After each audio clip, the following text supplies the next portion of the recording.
Good morning. This morning's sunrise story is called Just One String, from the book The 24-Karat Buddha and Other Fables by Maxine. The publisher is the Sidran Institute Press. Just one string.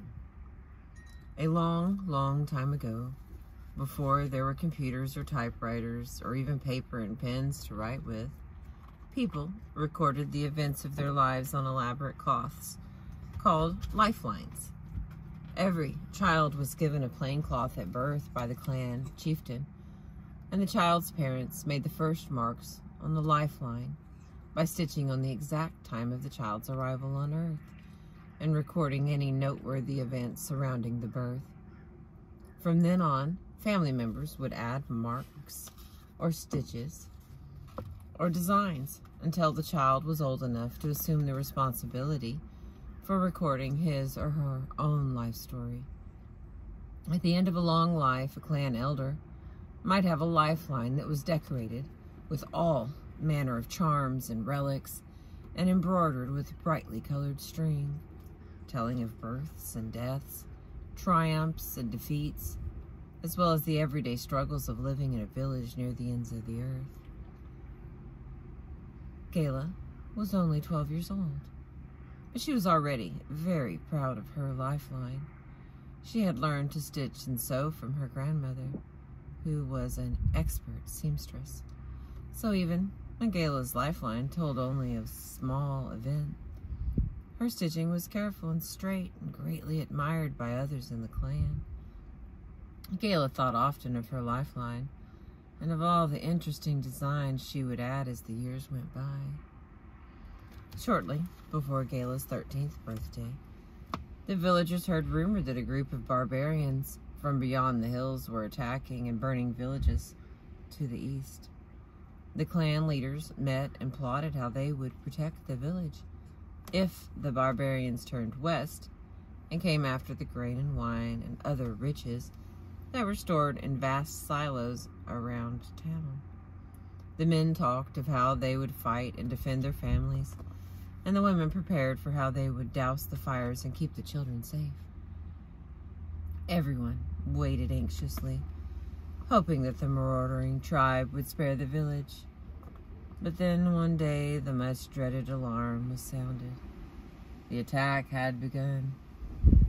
Gayla's mother called to her daughter and told her to hide in the root cellar that had been dug under the house for storing vegetables from the recent harvest. Gayla grabbed her lifeline and her sewing box and did as her mother asked. The cellar was small and cramped, but there was enough room for one young girl to hide from the devastation that was about to begin. Gayla crouched in the cellar, clutching her precious cloth, and through the tears, she began to stitch the story of the attack.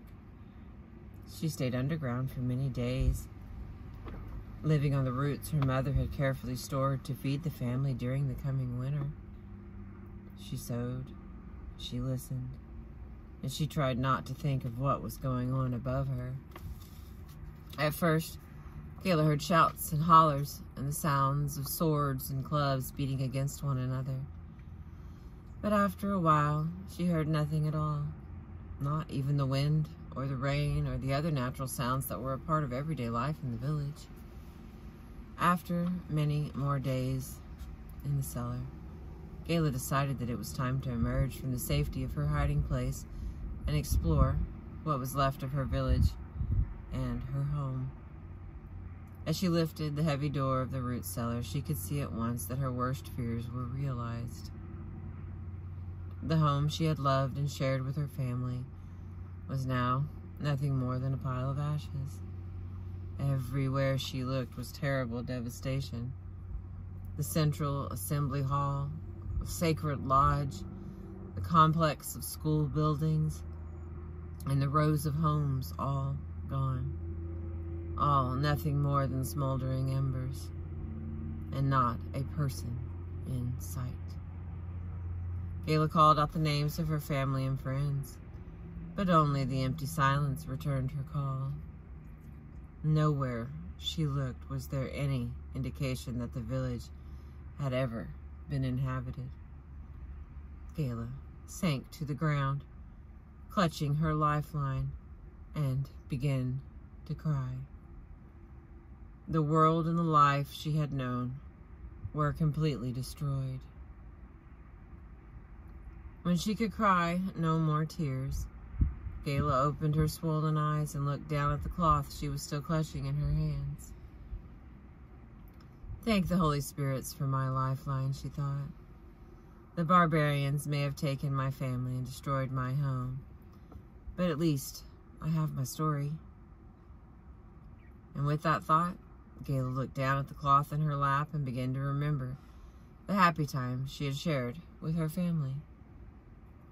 After several more days of wandering through the remains of her village, Gayla decided that she must form a plan.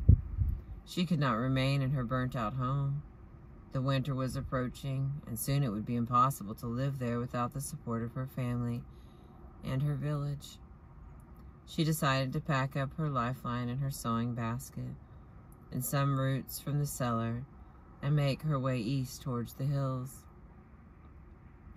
But where exactly should she go?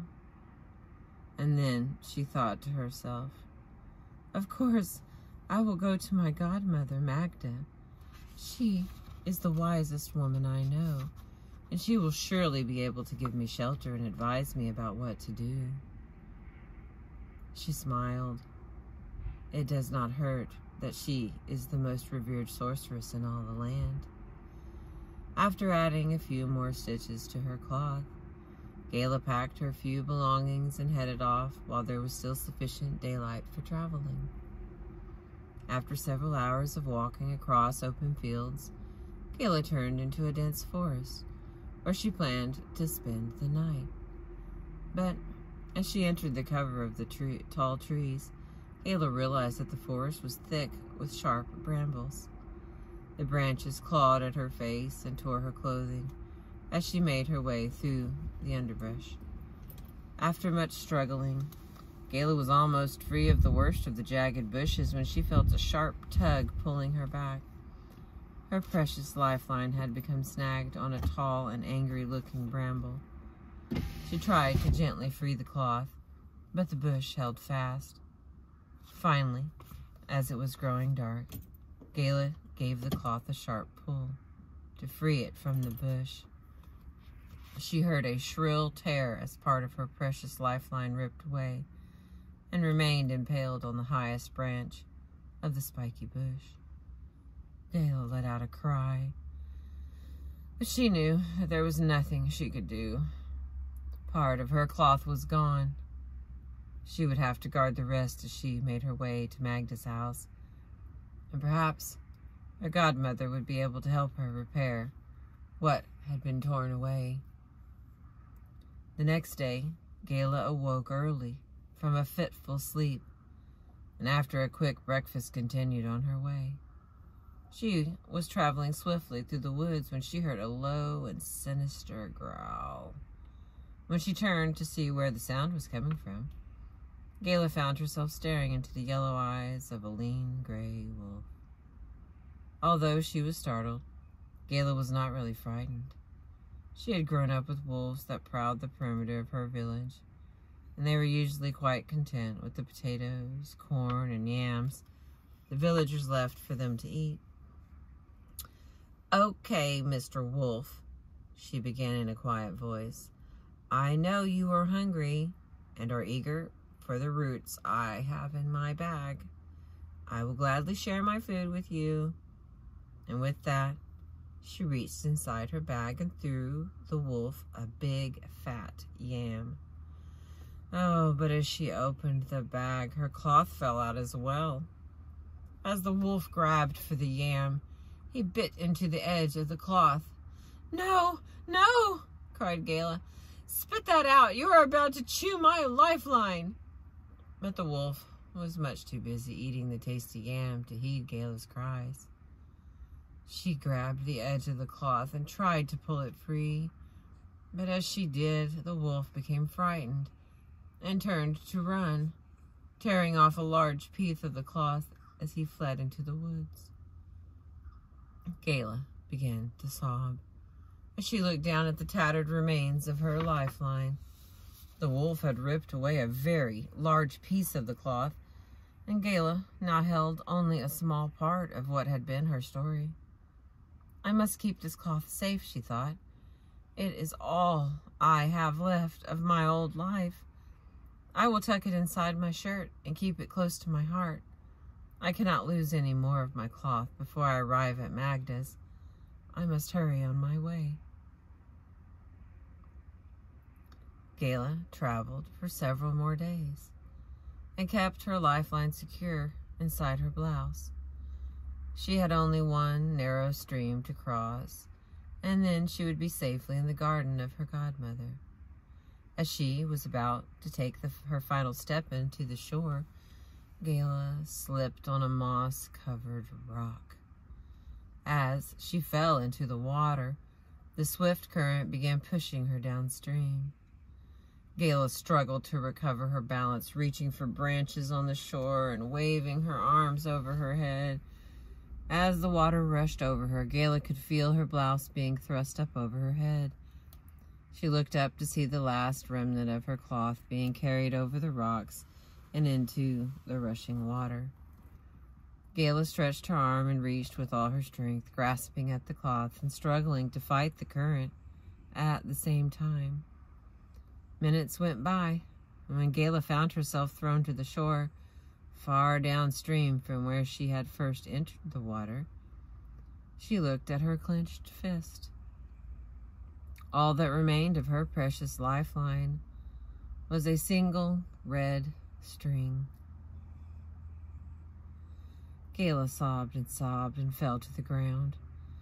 Broken-hearted and exhausted from her journey, she fell into a deep and troubled sleep, not to be awakened until the next morning by the gentle touch of her godmother.